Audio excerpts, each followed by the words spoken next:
Hello everybody, today we're making a Pillar Chase 2 tier list video. This will be a better update to it than the last one, since that was when I had around 100-ish hours. I put now 200 hours. I have a lot better understanding of the game. I have most of the cast silver. The only ones I'm missing silver with are Forest King, Fogborn, and Aoni. I can't remember anyone else, but yeah, almost everyone's silver, EXE gold, and that's it right now. But enough of the intro, we're going to start off. Same rules as last time, so we're going to start off with releases from oldest to newest, starting off with Vapor. Vapor is a pretty okay monster with his stamina bug, but without it, you just get infinitely looped unless you're really good at doing the teleporting trick with him. Skull Spider, teleport, and you can immediately smack, hopefully getting a hit. But if you can't do that, then yeah, Vapor falls off. Now, one thing I want to suggest for him is to have 80 damage.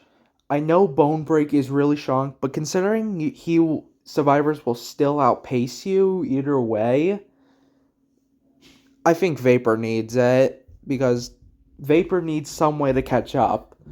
But he also, you know, doesn't need to be overly busted.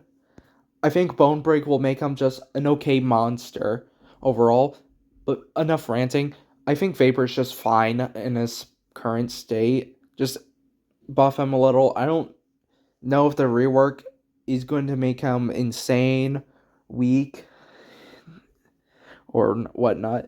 I see people say he's the weakest monster. I simply cannot agree because Skull Spiders are really strong when they work, of course. When they don't work, then Vapor falls off easily. With his stamina bug, he's actually pretty decent. Next, we're going to start off with just flat out the best monster, Rosemary. Oh my god, Rosemary is busted. Last time I said Forest King, but as I played more and more, Rosemary. Oh man, Rosemary's basically unescapable. There's no way you can live against her. She has reduced stamina drain with Sightless Essence. Then, when she gets close enough, she can scream, giving her more stamina. So, you basically can't outpace her, and she'll eventually outstamina you. This is really oppressive. She also needs 3 shots to bone break and then 4 to kill. Though if she screams you 2 times, pun intended, Forsaken, 2 times, she will do free shot, which is most likely going to happen unless you're already dead from the very first demonic screech. Rosemary is way too oppressive. I think she really needs to be nerfed. Next is Baldi. Technically, he shouldn't be here. He should be 6, but whatever. We're just going to ignore that. Baldi is really good. No need to say much more because he's pretty simple. Like, you can look at his kit and realize that he's really weak early, but pretty strong by the end. It's not hard to get to late game Baldi. You can just get a few surprise kills, which happens a lot in pub lobbies, but if you're against really good players, then you have to trap objectives with your notebooks. Because this will slow down the game, and if someone enters it, then they are forced to give you speed and take 5 damage. Overall, Baldi is pretty strong because he has tools that help him. He has stealth, aura reading, and traps. He also he has unlimited stamina, which is pretty fair, man. So fair. Nerf his ass down to the ground. Next, we're going to start with the worst monster, Aoni. I don't think Aoni is good at all. I thought he was the worst last time, and I still think that. The main issue with him is that Shapeshift doesn't have the best stealth in the world. Oni Vision doesn't help him much because it requires him to be out of transformation to get the stamina value. It's good for aura reading, but nothing else. But and good for chase is what I meant. Sorry. Shapeshift is only a good chasing tool. It can catch people off guard, but that's mostly if they're new and aren't aware that if you see someone running at you with default animation, you can tell that's Aoni immediately. Aoni is also nerfed for some reason. If it's last man standing, the timer will not go up to a minute. So that means if you have 10 seconds remaining, you only have 27 or so seconds remaining, which means Aoni is actively nerfed, which means if you don't kill fast enough, you will lose, which is actually really bad. I do hope Aoni gets buffs, because, God, he is just awful, honestly. Next is Fogborn. Fogborn, I've learned, is actually insanely overpowered. Back then, I thought he was weak, but that's because I never really faced good Fogborns, nor have I really played him because I don't like him. I played him a little, still don't like him because he's really boring. But facing good Fogborns, yeah, it's clear he's just strong. You can't really outlive him unless the Fogborn is bad. Foggy Stare is still a bad ability in my opinion because it relies heavily on bad teammates. Yeah, and Thunder Warp is, oh god, Thunder Warp is broken, honestly. You have a 1.25 second delay after leaving it. So, yeah, you pretty much spawn on top of a survivor and they're dead no matter what. You can also whistle out in the open just to get 40 stamina and then Thunder Warp. Also, on certain maps, if you just simply use Foggy Stare at the start forest, you'll immediately get that, and you can just get a free kill. Fogborn is crazy. Next is my beautiful baby boy, EXE. I love him and all, but man, he sucks right now due to the bug. If you don't know what bug I'm talking about, I have a video on my channel that explains what it is. But basically, you don't get time from your abilities. The only way to get time is pure M1 kills. No outside sources. Just pure M1. They can be damaged from that, but the kill has to be from the M1 purely. But overall, EXE is just a very map-dependent killer. And one of his best maps did get temporarily removed because Aoni situation. I won't be explaining it here. I'm sure there's billions of videos on it already. Basically, EXE's just an alright killer.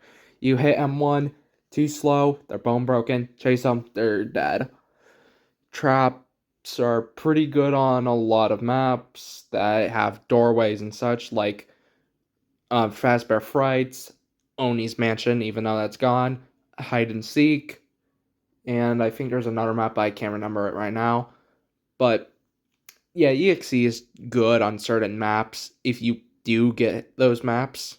But right now with the bug, if you are unaware of it, you will lose games without knowing it. Next is my other beautiful baby boy, Uncle Samsonite. Samsonite is awful, I'm gonna be for real. He's way too reliant on dead zones to catch people. Without dead zones, he's not catching up without ambushing. This is pretty sad that Samsonite is reduced to his doors, because if they aren't placed in good spots, well, then it's pretty much GG. Now, they aren't RNG based, they're pre-placed by the developers. But there's a lot of spots that are just not good.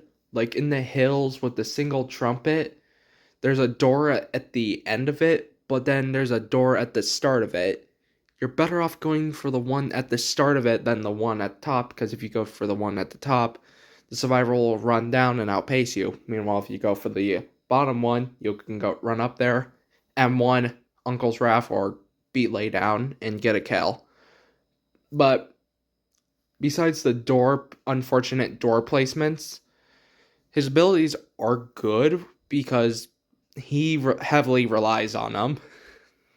It's a big shocker, right? The main thing he has going for him is beat laydown, wait for the animation to end, M1, Uncle's Wrath. This is a really strong combo because it's literally a guaranteed kill. M1 adds around 10% dance meter. Uncle's Wrath is about 90%. So it's a guaranteed kill, and beat laydown is a guaranteed dance if you're close enough to the survivor. Now that's the main issue. You need to be close to the survivor. God, that is an awful stutter. I'm so sorry. You need to be close to the survivors to get value out of him. If you can't get close, which will happen most of the time if the survivor has good hearing, because his footsteps are pretty loud. Overall, please buff my boy, please. Next is Springtrap, sorry. Springtrap is pretty good. He has two abilities that give him stamina, which means if he's close enough to you, you're basically dead, because he will outstamina you no matter what. And he'll outpace you, because ventilation error blocks your vision, which means you do have a high chance of colliding with a wall if you're not careful. And then Phantom Walk allows him to deal more damage if he's not next to you. And it's basically guaranteed death. Springtrap also has a pretty good ability, Axe Toss. Axe Toss does a lot of damage. It also stuns Survivor, which means if you're close enough, you'll get a guaranteed kill. Mechanical Slam, I think that's how you pronounce it. Mechanical Slam, actually, I think it's called. Does a lot of damage. So you can do M1 and then Mechanical Slam for 80 damage, and that'll bone break them. Overall, Springtrap is actually really good.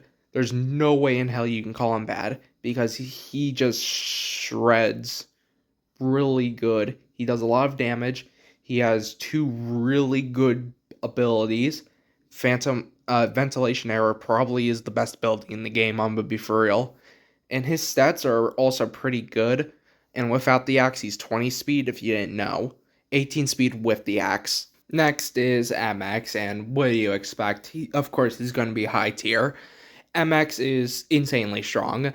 He has two charges, one that deals damage and recovers stamina, which is pretty strong. This is especially good for mainlands, Gobble Run, basically any outdoor map or any maps with long hallways. And then Pow Jump. Oh boy. Pow Jump gives a lot of distance. It doesn't recover as much stamina as Charging Demise, but it's really strong either way, because you combine them both together and the survivors are dead.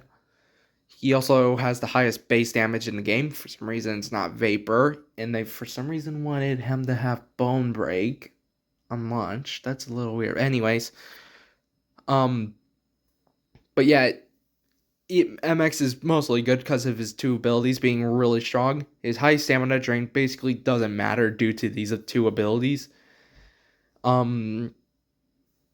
His sprint speed is also 1 speed faster than Survivor, which means you're most likely going to catch up either way.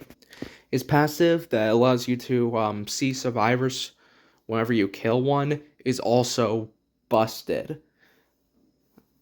Nerf MX for real. Nerf him a little, I guess. Nerf his damage, so whenever you get healed, you're not gonna get bone broken the next hit. Next is Forest King. Forest King is pretty strong. He has a long range projectile that goes through walls, and he has a little things, lurking facades, lurking facades, lurking facades. I don't know what you call them. I'll just call them lurkings. Lurkings, they go through walls and chase people down. They reveal auras too, but when they hit someone, they trap them for a short bit, and you get a short speed boost like EXE does when Survivor steps on a trap.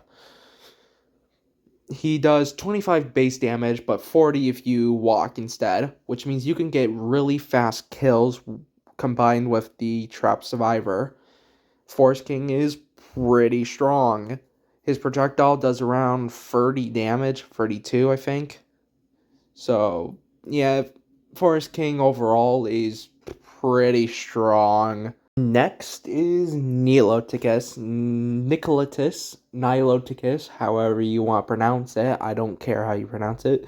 Niloticus is pretty good. I think he's really fun to play, and I think he's fine for the game. What makes him why I think he's most balanced killer, honestly, is that he's a fast character with low stamina, but doesn't have absurdly overpowered dash like some other killer. PCX. um, his dash that he does have is balanced because, besides the hitbox, of course, is because it's not guaranteed distance for free. Once he lands it, you probably will die, but like you can also avoid it if you're good at managing stamina well enough. His puddles are good at zoning. They disappear after 30 seconds, so if you wait for that time, then it'll all be fine. Overall, I think Niloticus is pretty cool. I wish more people played him, honestly. I really like facing Niloticus. Next is Wisp. I don't think Wisp is very good. Um, Wisp basically can get infinitely looped pretty easily on good maps. Same with Samsonite, Aoni, EXE if he doesn't have good traps, etc. All the slower killers or killers that doesn't have really good stamina. Wisp, the issue with him is that his gobble bombs aren't enough to help with loopers, and Frenzy drains way too much stamina that it doesn't help either. I think Wisp can be good, but due to a lot of maps being really strong for loopers, I don't think Wisp is that great. Next is Vita Mimic. I think Vita Mimic is really strong, but really boring also. But fun and boring doesn't matter. This is tier list. I think Vita Mimic is just pretty strong. He has one ability that makes him move extremely quickly, and he's basically hidden without a flashlight. He does a lot of damage, especially to lone survivors. He does a free shot to lone survivors with max damage. 4 shot with grouped up.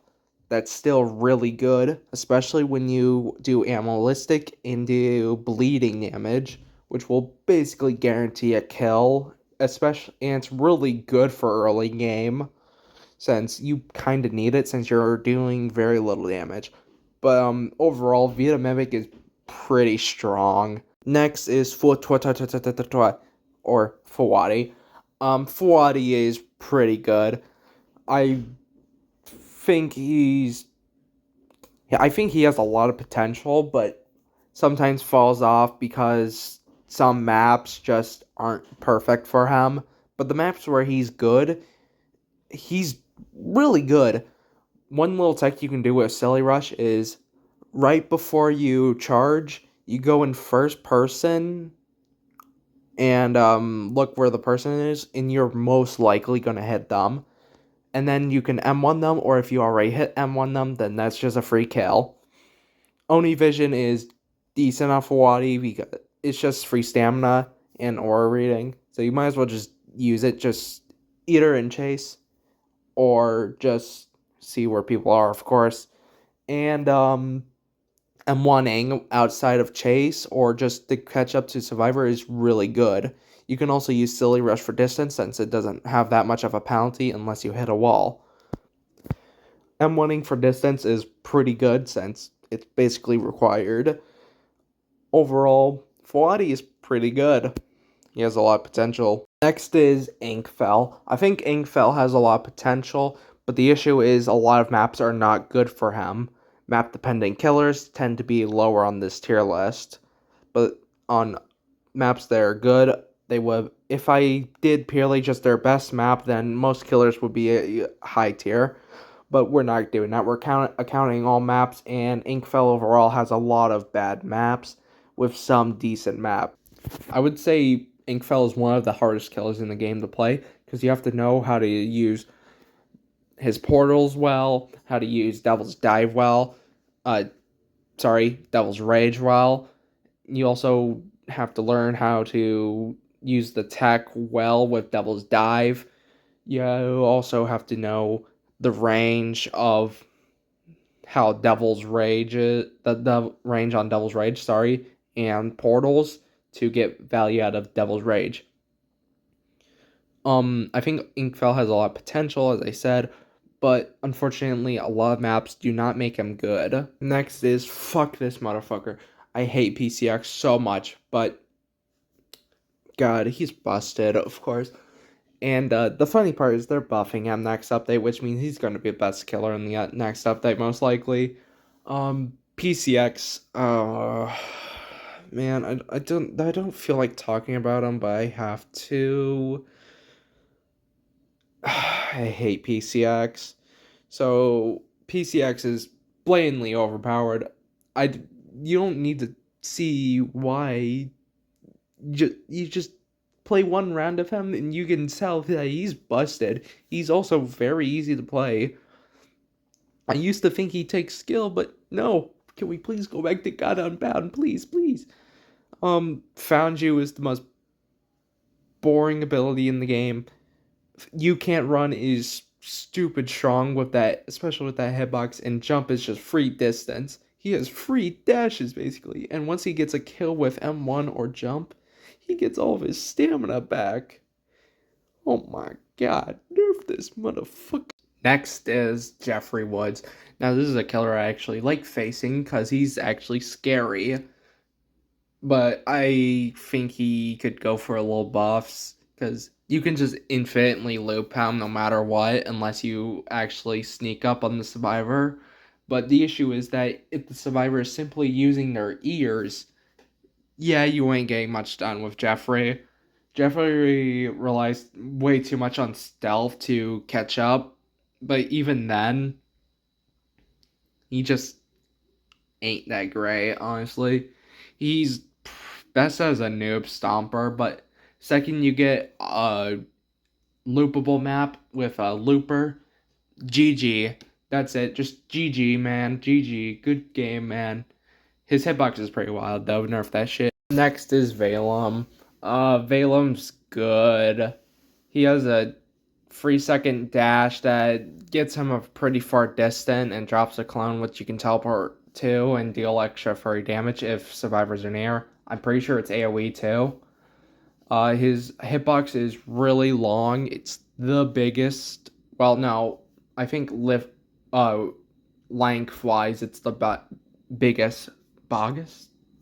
But its width is pretty short, but it's pretty good overall. Trickster's Truth, it allows him to two-shot people, which is actually insanely strong.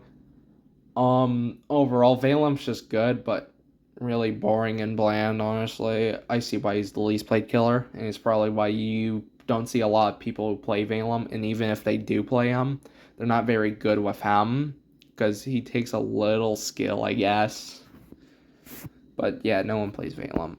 Finally, last but not least, Tanker Wanker! Woo! Tinky Winky, or the Stricken, or Patient Zero, or Tanky Wanky. Okay. Tinky Winky, he's good. He pretty much out staminas you no matter what pretty easily. You run as Survivor, use around like 100 stamina, turn into tank form, you get back 100 stamina, and then you run at him and kill him. You could do that. It'll take a bit, but you're better off just placing custard and then chasing whoever you can get to in time and then hit them. Rock throw is pretty good on outdoor maps mostly, and ground pound, it's called, yes, is pretty good at closing in the gap. Overall, Tinky Winky is pretty good, but I don't like him. I don't like facing him. Boo, boo, boo, boo. But yeah, he's good. He's just a good character. But yeah, this is the overall list. Let me know what you think. If you talk trash to me, I'll talk trash to you. Fair is fair, right? Just kidding. Or am I? Who knows? I know some people probably disagree with Neolithicus' placement. Maybe PCX, because I know a lot of PCX players love to downplay him. But yeah, let me know what your thoughts are. I made this in a single day in like an hour, which is probably why the editing is a little shitty. Also, why I have a lot of stutters, and leave them kind of unedited, but I don't feel like removing all that. So sorry if you want to listen to a channel list that doesn't have that long silence. Yeah. But yeah, overall this is my opinion right now with 200 hours in the game. Um I'll probably flash my stats of whatever that I have right now, like 2,000 kills, 1,000 deaths, and my killer progress, even though it might be a little outdated. Yeah, it's outdated because I can't show you my Fawadi level or Awoni level. So, yeah, as of right now, this is my opinion with the game. Let me know what you think.